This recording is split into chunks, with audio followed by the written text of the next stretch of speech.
Welcome to the Hear It From Harlan podcast. I'm your host, Bill Riley. Director of Utah Athletics Mark Harlan takes us behind the scenes with exclusive interviews with student athletes, discusses the state of collegiate athletics, and all things Utah. Now, let's hear it from Harlan.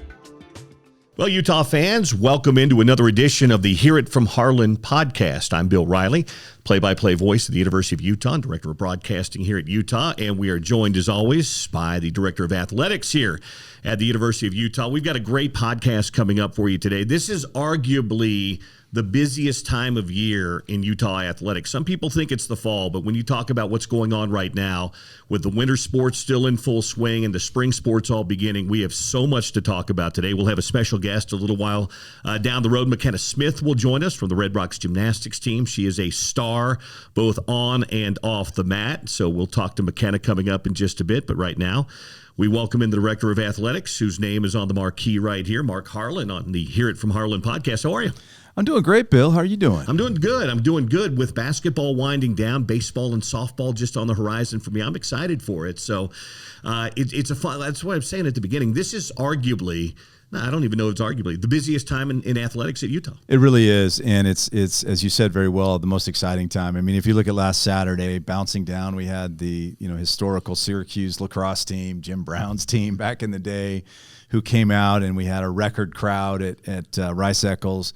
Pop back up here, and here's senior day for the women's basketball team with playing a rival, and then of course wrapping up that day with men's basketball. But then we had other teams on the road. We had baseball on the road, we had softball on the road, we had indoor track, and we had an unbelievable performance in the pool too at Big 12. So you're not only watching all this, you're keeping an eye on your phone, and every year when those winter teams come to their conclusions in the spring launch, it's just an awesome time of year. We're going to dig into those results from the weekend and where some of these teams are right now, but let's go back a week ago. We're typing this on a Monday morning.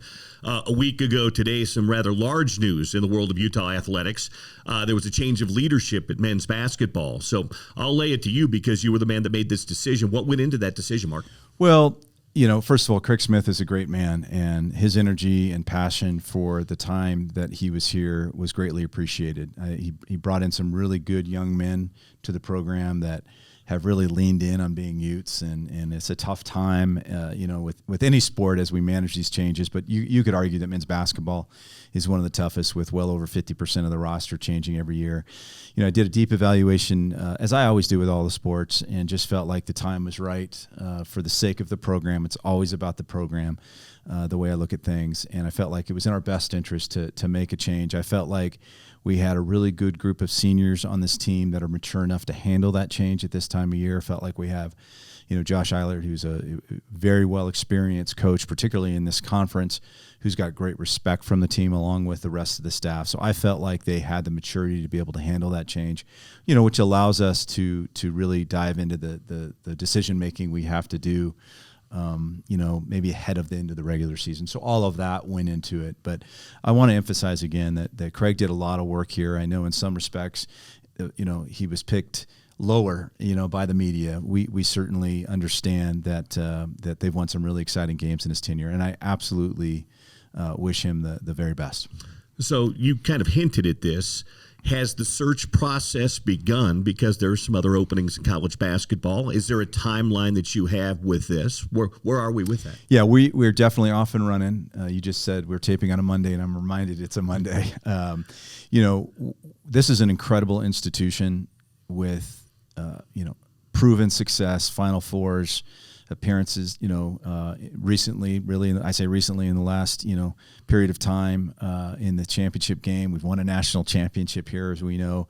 So there's a lot of interest in this job, and I'm not surprised by that. We've got some really good folks that we're engaged with. I like to say my time at UCLA reminds me of the John Wooden quote quotes were everywhere, but the one is, be quick. Just don't hurry. And I think, we're going to make some really good decisions. I got great people around me that are working on this. We're going to find a great leader for this program going forward. I'm not going to set any timeline, but I know that in this day and age, it's important to get that leader identified and to get him rolling as soon as possible. Since the landscape of collegiate athletics, but especially since we're talking about basketball right now, has changed so much, especially coaching and running a program, since really even your last hire, what are some of the qualities and skills that you're going to be looking at in your new head coach as you make that search? Strong leadership, the ability to adapt and change, to take what they have learned wherever they've been and apply that to the new modern era of college basketball. You always have to have someone that develops talent. It's just you might not have multiple years to develop that talent. You have to be an intense, maniacal recruiter all over the country, blend high school and have a really good understanding of what kind of transfers that you need to bring in. I mean, all of that's really important. We've hired general managers already for the general manager for the basketball program. We've seen, more need for, analytical approach to recruits, right? You have to date, marry quickly in this era, and all of those things are really important. But at the end of the day, a great person, a solid leader who's got proven abilities to do that, and someone that understands the importance of Utah basketball to this community and to involve the community in the highest of levels. So all of that is what we're looking for. It's not a unicorn. There are people that are very much like that are very much interested in this possibility. So look forward to completing the process and moving forward. But Bill, the most important thing, and I truly mean this, and I think we saw this, you and I were talking about this before we started taping. The guy's performance on Saturday is awesome, a moment that I've had in a long time here. They've had a tough week. Craig was a great man, and they enjoyed playing for him. And so the way they've rallied, the way Josh's leadership is shining through to get after a team and look that good in so many stats. The way we shared the ball, we didn't turn over the ball much at all. And it was a great night. And I'm very proud of them. And we've got senior night tomorrow night. And gosh, I'm just going to encourage everybody to come out. It's a strong West Virginia team that's trending toward the tournament. Great opportunity, and then we end up in the school down south later in the week. Guys like Gabe Matson and Lawson Lovering and Mason Matson. There's a number of great seniors who have given a lot to Utah and a lot to college basketball. So if you can get out on Tuesday night, tickets available at utahtickets.com. And then, of course, the big one against BYU down at Provo on Saturday. Put a little red in that arena down there. Get down there and put a little red amongst all the blue that's down there and support men's basketball. You were mentioning a minute ago women's basketball. What a Saturday. First of all, it's senior day. Then it's your rivalry game. And then the game itself, Mark, is just unbelievable back and forth. And the ending is one for the history books. Yeah, I just it was an incredible game and, great crowd. It was just really loud in there. And I was so proud of the way, we started the game just coming, out of the blocks strong. And then to BYU's credit, they fought back in the game, and it was just a back and forth situation and to deal with the adversity of falling behind late. And then, when you have a shot like we saw from Maddie, let's not forget G's shot that was down with, I think, 12 seconds or maybe even less, typical of her to get us into overtime. And to win like that was spectacular. Senior day, it's always hard for coaches. Do you pick it before or after, right? And one of the risks of picking it after is if you don't win the game. I've seen it that way, right, where the smiles aren't where they want to be. So I was so relieved for them to be able to have a senior day where they were celebrating such a great win. But awesome game. I think anybody who's there will say, I want to come back. What a way to end the year for women's basketball at home. And we're waiting to see who our opponent will be Thursday night in Kansas City in the tournament. And can't wait to watch them enter into the postseason. Let me do something for Gavin Peterson because coaches love this stuff. Everybody forever and into memoriam will remember the shot by Maddie Wilkie. But credit the defense that collapsed on Delaney Gibb, the talented freshman from BYU. She had 36 points. Wow. 3 players descend on her, rip the ball away from her, and Maddie has the wherewithal to scoop it up and just go. So coaches love that stuff. Maddie gets the heroic stuff, but the defense is what set it up on Gibb, who was terrific. Absolutely. You look at all the different moments that led to that point, and that's a key one, right? And G's shot leading into that defense, and tip your hat to her because she did. She was incredible, the freshman and from BYU. But You're right, because Maddie could have thrown it to the wing, but they practice that stuff. Yep. I know people can't believe it, but they practice that stuff. And boy, she looked like she knew exactly what she was doing, and she did it. You mentioned the tournament in Kansas City. The women's tournament is this week. The Utah women will play on Thursday against who remains to be seen. It starts Wednesday. And then, of course, the men are there next week, which should be a lot of fun. As somebody that grew up in that area, the old Big 8 and the Big 12 was always a fun tournament. I think Utah fans are going to make that trip to Kansas City. You're going to find out. 2 back-to-back weeks, and they love college basketball in Kansas City. Well, I appreciate, Bill, you saying that. I know that some people have said, oh, Mark, why couldn't we get the tournament back to Vegas? And I was kind of in that way, too. And I talked to the commissioner about it. And he said, Mark, I'm with you. I hear you. Until I went to Kansas City and saw what they do for us. It is the only show in town. And it just absolutely is embraced by the community. You know about the development that's around the arena. The women will play in the same arena as the men, and which is really exciting. There's just so much to do. I think that anybody that goes to either week or both will come back telling their friends, whoa, you got to come back to this tournament. There's direct flights. I can tell you there's direct flights. And so I encourage everyone that can to get out and watch a little March Madness during the Big 12 tournament. You mentioned Gianna Neepkins. She was in this chair last time we did a podcast. We'll find out this week, but I think she's trending toward an all Big 12 selection, don't you? Well, of course she is. I mean, she is a game changer. She's the absolute focus of everybody we play. A little bit like what you see with Gabe running all over the place. She's putting on miles. It'd be interesting to ask our strength and conditioning team what kind of miles she does, because she's all over the place, along with a mosquito. Those two are just running constantly. But I would say that I'd be disappointed. It's a great league. I think we've been really impressed with women's basketball, especially with where we came from. But she's just fantastic, and I'm glad everyone got to hear her last time we taped. You're privy to things many of us aren't. Any ideas? We look at bracketology. The women's tournament's right around the corner. Should we expect good things for Utah women's basketball? Yeah, I think that we're not worried about not getting in the tournament. Sure. We have all the marks. I think that getting the top 16 is going to be tough right now based on I was looking at that just over the weekend. But, you never know. You make that run and you beat some of those upper teams, and things can change fast. We certainly see that every year, a team that does it, and we're certainly capable of that.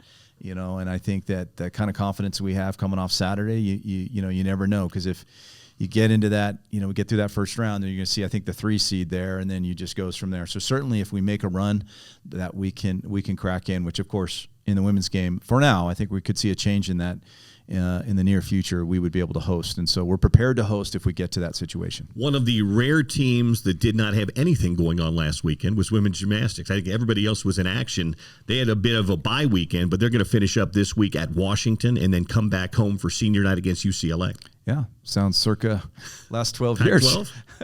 We'll talk to McKenna about that. But yeah, just a great job by Carly on the scheduling, going up to Washington and then finishing with our rival at UCLA. Both schools are really committed to keeping that going. It means so much for both fan bases, and it's fun to have them here this year for Senior Day. So it'll be a great night. There's just so many things coming up for our fans to experience in Salt Lake, and we'll talk to McKenna about this, but we're hosting the Big 12 here at Maverick, and then we'll be here also for the first round of the gymnastics tournament. So it'll be incredible. What have you made of the start for Gary Henderson's baseball team? They are off to a 10-2 start. They've spent the last 3 weekends in California, and they've looked terrific coming out of the gates. Yeah, they really have. We got some great seniors that came back on this team. I mean, Core Jackson is on fire. If I heard right this morning, he went 7 for 12.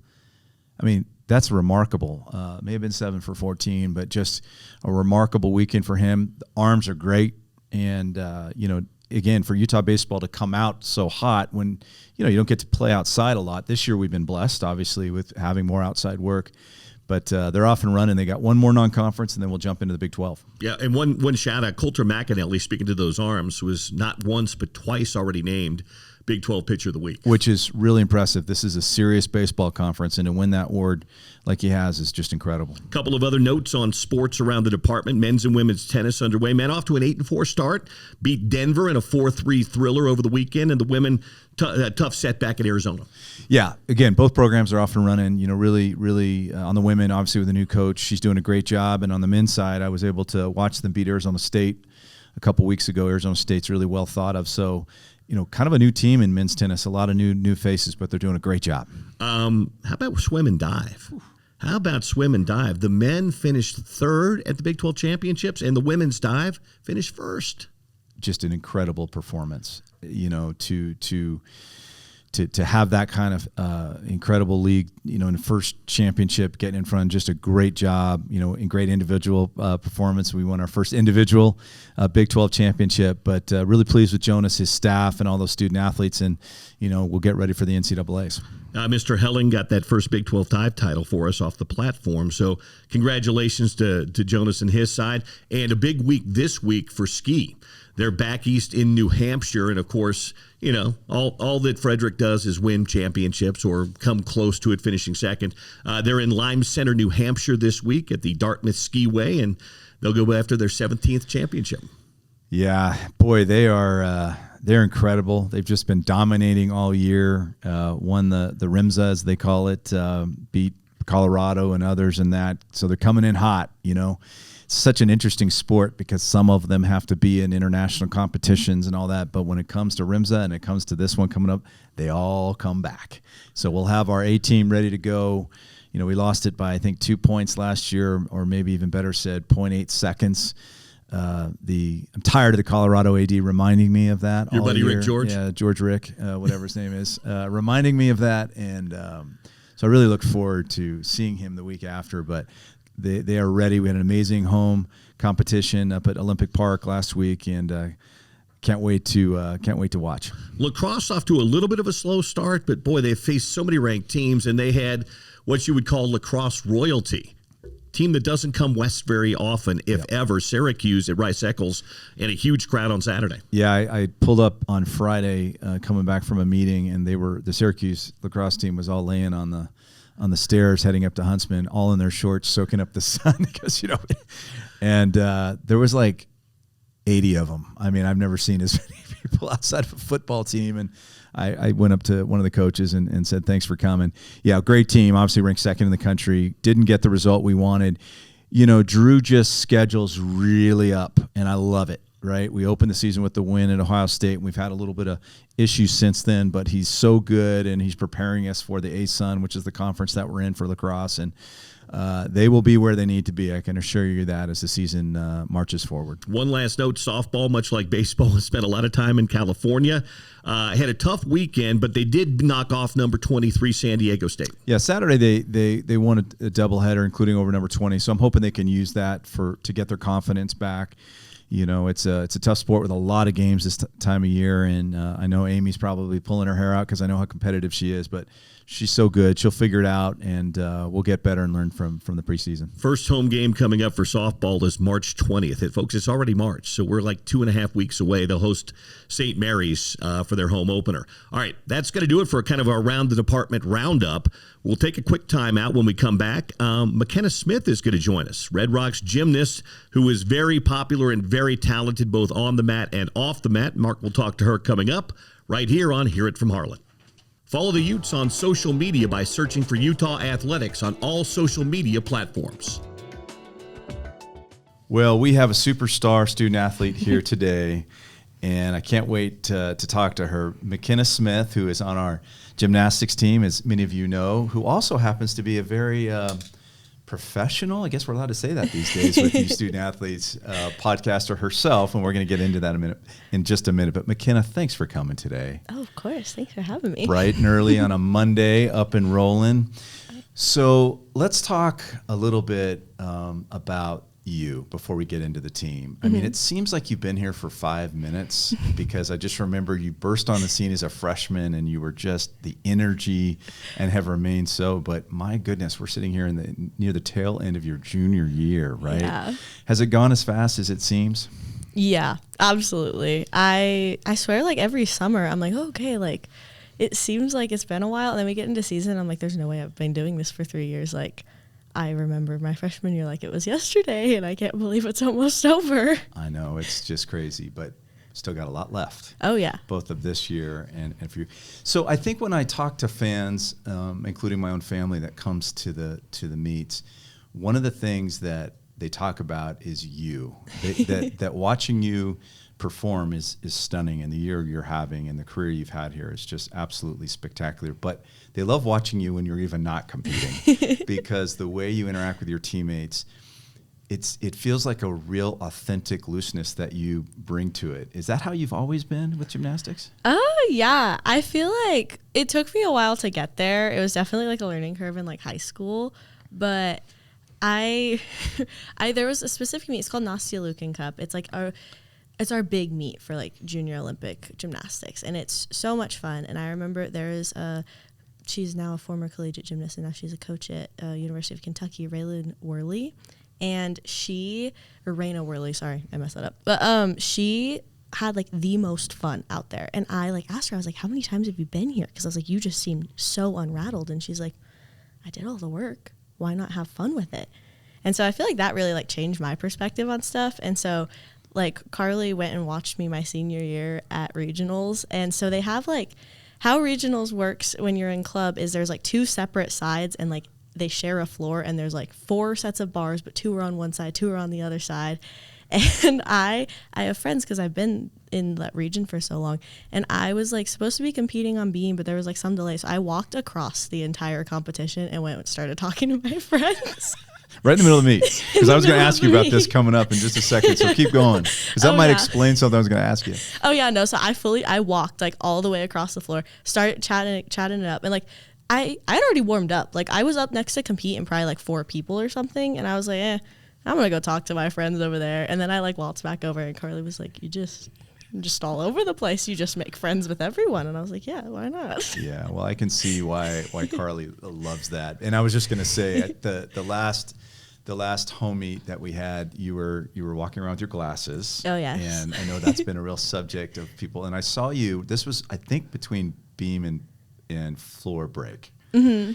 And you brought out your now famous bag of glasses, and you went over, I think, to hand them to some friends, and all of a sudden the little girls came running down, and I could tell you were lighting up, and I'm like, she's got floor coming up, and you were handing out everything, and you were smiling. You ran back and absolutely killed it on the floor. And I just think there's something to that. And I do you feel that puts you in a zone to be at your very best athletically when you're feeling that way? I do. I think I have I compete the best when I'm having fun and I'm like loose. Anytime I take myself too seriously, that's when I like tend to mess up because I'm focusing too much on things. I do my best when my mind is nowhere near gymnastics. So it's been a fun little thing to just like give back. And I don't know, I feel like the sunglasses have kind of become like a signature of mine.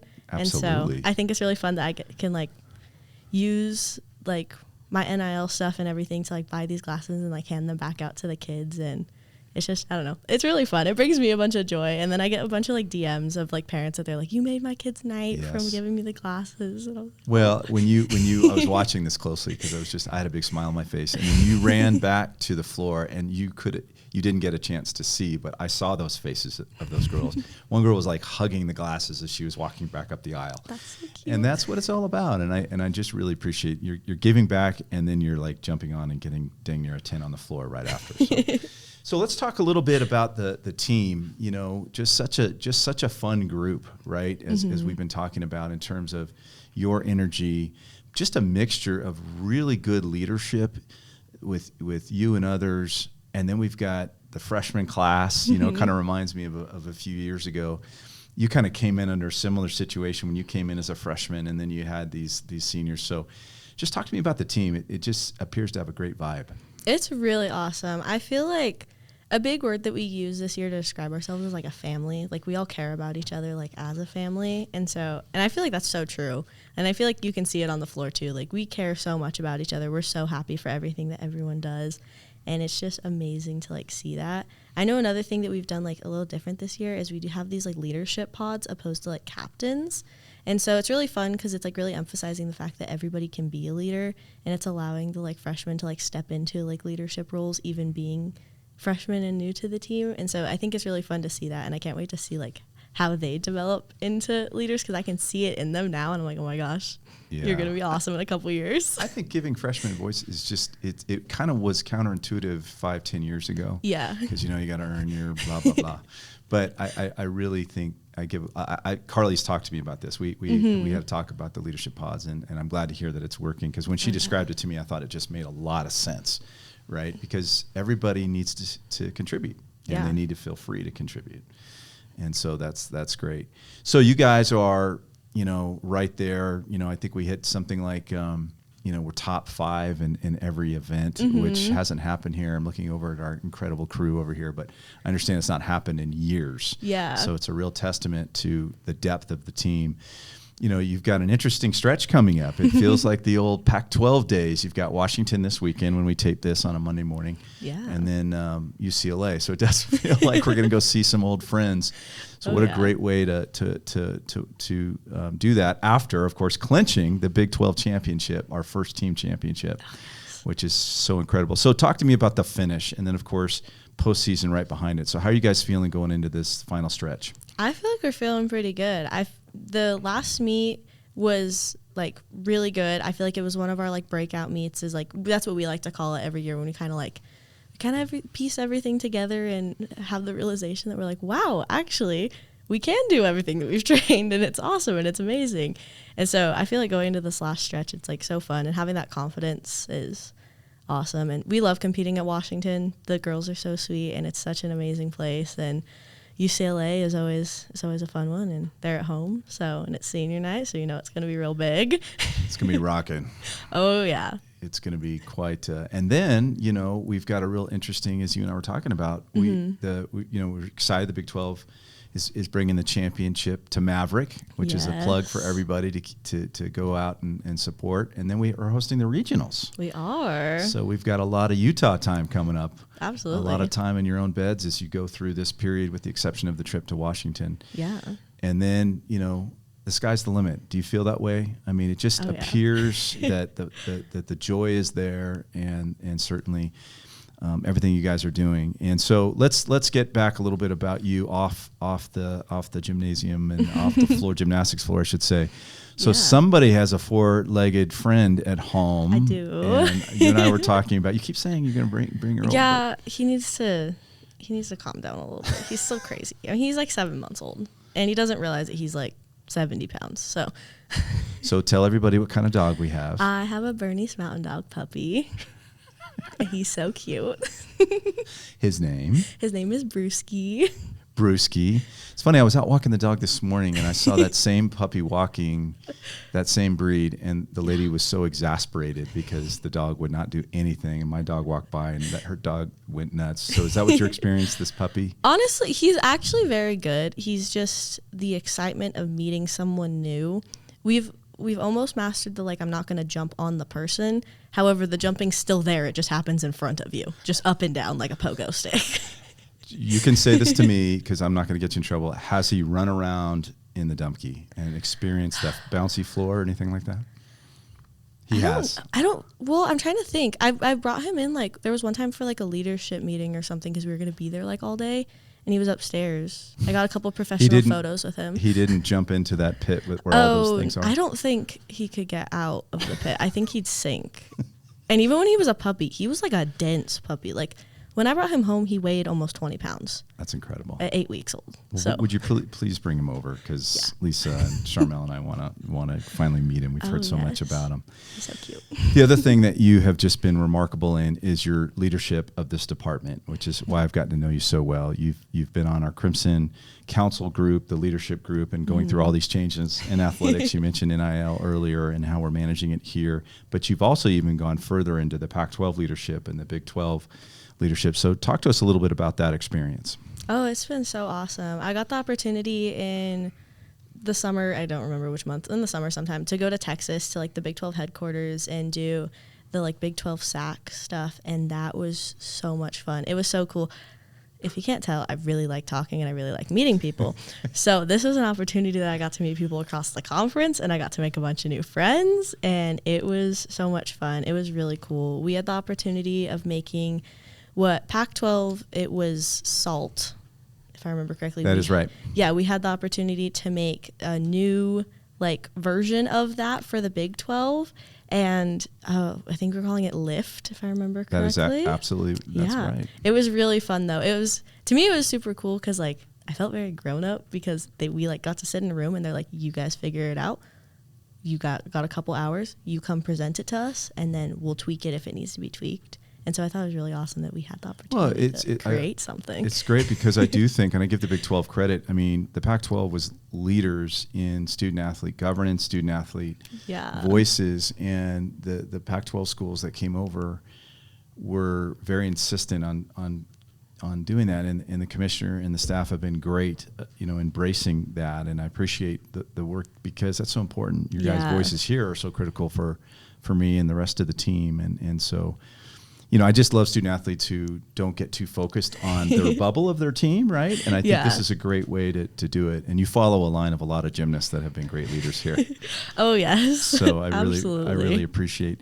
Well, listen, I can't thank you enough. You are the pride of Albuquerque, which, by the way, we've had a few great in Albuquerque. But I did read, because I've attended this, that the Balloon Fest. Oh, yes. Which is one of the best in the world in terms of that. And your family's been involved with this, right? You've been involved with this. So tell me a little bit about that. So, gosh, when I was like little, I don't even think I was in kindergarten yet. My family, they used to be chasers. I say we as if I did anything. I did not. I just sat in the car. But so chasers, basically you like drive underneath the balloon, and so you help them when they like come down and land. And you also help with like all the setup and stuff, which that's a whole other thing. That's like, it's a whole production that goes on, and there's hundreds of these. Yeah, and you don't realize how big a balloon is until you're like standing or how loud. Yeah. It's crazy. And so we also used to do Dawn Patrol, which was like where you go up in the air and you're kind of like testing like the winds and stuff. So that meant that like we were rolling out the balloon at like 3 a.m. Again, I say we. I did not help. I ran around. You were there. You got up. You did it. Yeah, it was a great time. But you've been here, so you've missed it. So I'm sure eventually you'll get back to it. Actually, Balloon Fiesta happens, and I don't know how this happens. It happens to fall on our fall break every year. So you've been able to get back? Yes. So every year I've been able to go back, and I go and I watch, and I get to go hang out. Are you getting up at 3 a.m? Not quite that early, no. I've mastered the like if I get up at like 5, because then like Dawn Patrol starts, and then by the time I get there, like most of the balloons are already up. I go get myself a good breakfast. You got to get burrito. Brewski out. He'll chase those things down. Oh yeah. Yeah, he'll chase Absolutely. those. Thanks for everything that you do for us. You have come in here. You just, I know to be a Red Rock, you have to be the very best in the country at what you do, and what an accomplishment. But then you've come here and you've allowed us to flourish. Your leadership, your energy, and just very, very grateful for everything that you've done. And I can speak for a lot of people. We're just so excited to see the Red Rocks in the most exciting time of the year, right? Absolutely. Senior Day with the Bruins forthcoming. Got to get through Washington, and then everything else. So encourage everybody that's listening to this. We have just some amazing moments ahead for the Red Rocks. It's a rare opportunity to see them compete against a rival at home coming up in a few weeks, and then we've got just incredible postseason opportunities for you guys. And would you say the fans help you guys big time? Help you get over the top? Absolutely. Quick comment on that, the Red Rock fans, if you will. Oh my gosh, yeah. The Red Rock fans are like the best fans in the nation. I love them so much. I think one of my favorite parts about it, especially in the Huntsman, is that they applaud good gymnastics. Like, I think it's so awesome to see that our fans like also support the other teams that come in there, because being the other team at an away meet, like, it's like kind of sucks when you like do a really good routine and then like nobody's clapping for you except for like, the large Red Rock section. Except for the large Red Rock section that like travels, which I think like we sometimes beat out the home crowd with how many people we bring. It's a red wave. Yeah, no, it's amazing though. I love them, and they're some of the greatest people ever. And just being able to like look up to the stands and flash the U and everyone cheers, like, oh, it's such a great feeling. And when you guys flash the U in your routines, man, just to see the joy in people's face it's unbelievable. Well, keep being you. We're all going to watch you guys and the Red Rocks over this really exciting time, but thank you so much, and we'll see you soon. Sounds good. Thanks for having me. Thank you. For tickets, apparel, team schedules, and more, visit UtahUtes.com, the official website of Utah Athletics. Well, I would say that if McKenna Smith wants to have a career in any sort of speaking, broadcast, media, she would be great. That was a wonderful interview, and she was so smooth. Yeah, I mentioned that, I think in the beginning with her, that she had that podcast, but I didn't circle back to it. She and Abby Paulson had a really fun podcast last year that I know my daughter listened to, and a lot of others did. She's just, there's just so many awesome things about working on a campus, but it's always it's always the student athletes that are in that category. And, she's what people see on the mat, like that's how she is. She'll walk down the hallway, she'll say hi to everybody. She knows a lot of staffers. She's just kind of one of these people that has taken this 4 years of her life, and thank goodness we still have another year after this, and she's just taking it all in. And she's such a great example, and she's been great in the leadership structure that we talked about, but just such a fan of hers. Probably didn't talk enough about her own success, because she is really, she's the all-arounder that you can count on. And I think we had a tough time on the beam a couple weeks ago, but she gets up there, settles it down.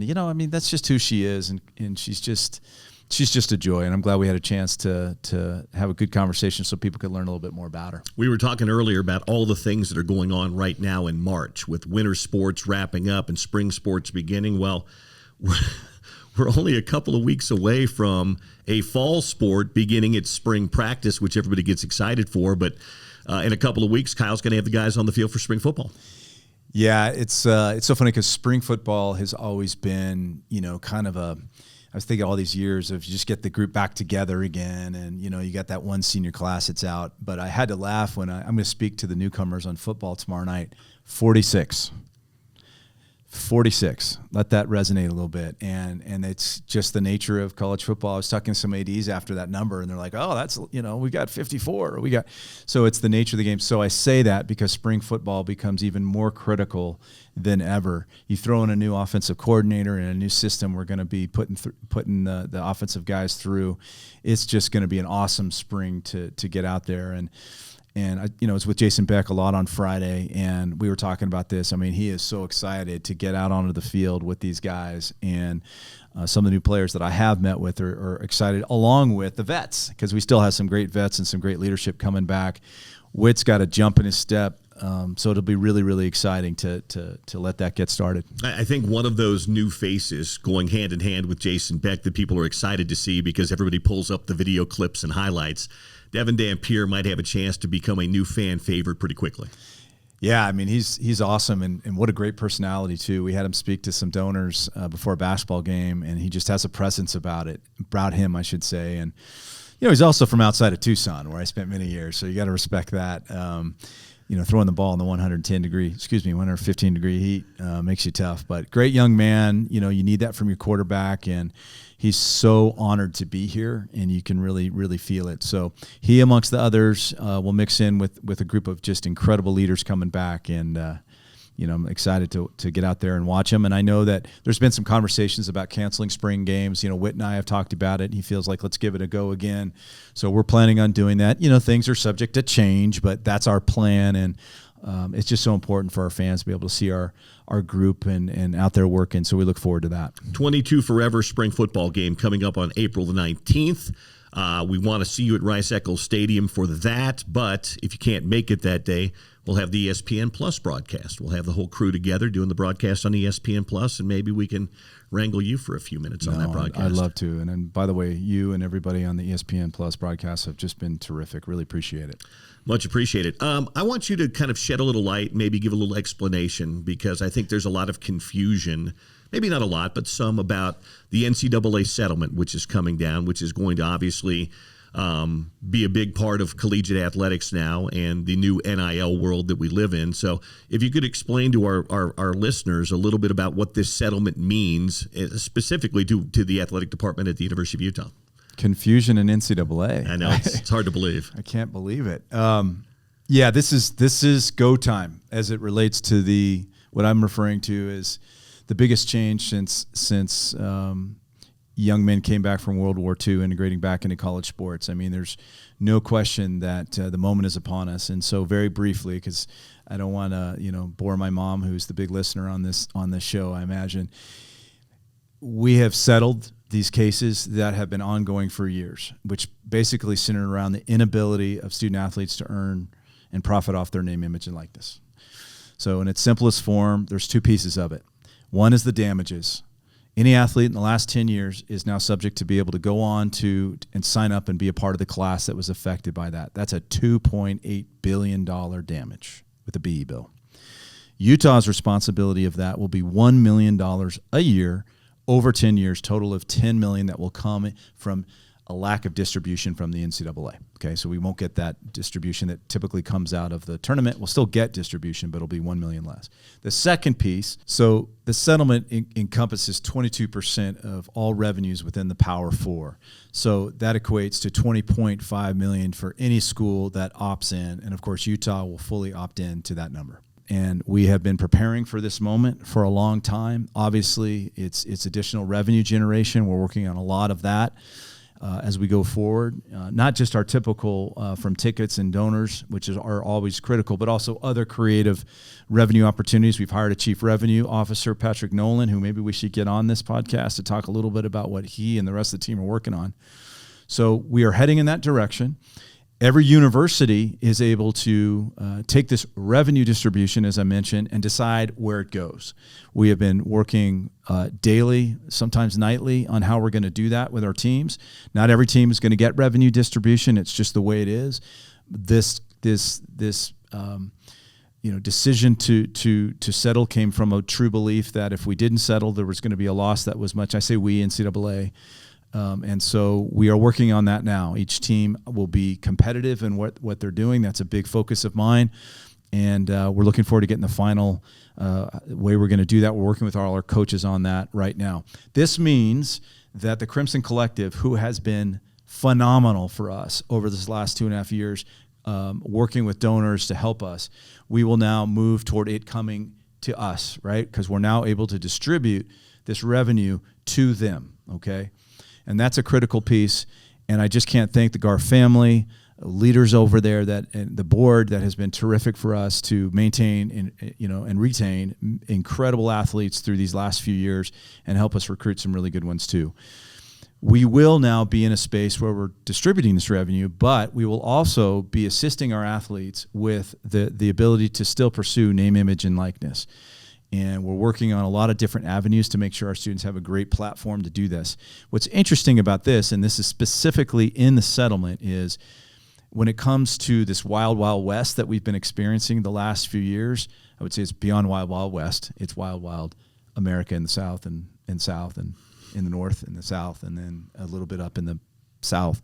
So we are going to now be required, all schools, to have the athletes submit any contract over $600, and it has to pass the generated from Deloitte, who's been hired, what that person, based on all these different AI factors of how many followers they have, where are they on competitiveness, are they an all league performer, or are they not, and then out of that we'll say, okay, you're getting $10,000 for this. Does that match in a fair market value? And so there will be significant penalties for non-contracts turned in that will affect the athlete, will affect the school, will affect the coach, will affect the athletic director, all of those things. And there's going to be high expectations. Compliance will be moved out of the NCAA. It'll be a separate body with subpoena power. So, we'll see. But it does appear that we continue to get briefed that compliance will be real. And so the hope is, with revenue generation being capped, significant penalties if you go over the cap. We're talking about multi-million-dollar penalties. That's a federal settlement. You don't want to break those. So I'm hoping, Bill, that with all of this, we're going to see some more clarity in our industry going forward. It's going to be wonky the first year as we all settle into it, but I do have hopes and expectations that we're starting to hit a better environment where the students rightly are able to earn NIL, and the revenue generated, particularly from the revenue-generated sports, will be able to monetize in that way. So that's where we are. I do think confusion reigns. It sometimes reigns in my own brain as we deal with all this. So we're going to do some town halls to get out there and answer people's questions about it. I think it's important. Certainly donors have a lot of questions. What does this mean for me? Do I still love the Utes just as much? And I will close with this. These are still students who are here pursuing their dreams. We love our transfer students. I even love the ones that have left, and a lot of them have gone on to great things. They've graduated, even if they haven't played much, and that's really still important. And I want people to know we're still the Utes, and we're still around these kids pursuing their education. We got a 95% graduation rate, and those are kids in the last few years that have been in this. that's still our North Star. And so we're going to make sure we spread that message and need people's support more than ever, but I want to make sure they understand their support is still an awesome thing to invest in these great students. So if you have more questions, be on the lookout for those town hall meetings because those could be very helpful. We're going to crank it up. Last thing I'll say, April 7th, is the big date to look for. That's when the settlement will be back in front of the judge. She may approve it that night. She may have a few more questions as we then ramp toward July 1st. If she doesn't approve the settlement bill, I don't have an answer for you right now. We're working on that possibility, but we're excited, and we believe that all intelligence suggests that she will approve the settlement, and we can get forward to a more understood environment. All right, last thing, and then we'll wrap things up here on the Hear It From Harlan podcast. If you drive by Guardsman Way, you'll see construction there on the east side. How are things coming on the baseball stadium? Well, it's going great. Again, I was with some of our partners recently. You know, the America First Credit Union has just been incredible, and they made this a reality along with Charlie Montford, who I was with last week as well, and just incredible folks. It is the weather has permitted us to be ahead of schedule. And it's people have commented to me, wow, it's coming up pretty fast. Well, that's because we got a great crew from Layton Construction and working on it. And I'm hoping we can get the guys out there this summer when the season's completed and begin practice out there. We won't be able to catch any games this year because we won't have all the infrastructure for the stands and concessions and those kind of things. But we're honored to be able to be, in the last season at Smith's this year. It was a great opportunity for us to finish there, and then we'll move over. But on time and on budget. Enjoy your busy March, and we'll talk to you in April. And thanks for doing this, Mark. Thanks, Bill. Appreciate you. There you go. That's Mark Harlan on the Hear It From Harlan podcast. We appreciate you tuning in. We'll talk to you again next month right here. This is Utah Athletics and the Hear It From Harlan podcast. This has been the Hear It From Harlan podcast. Make sure to follow Utah Athletics and listen all year long as we keep you up to date on the Utes.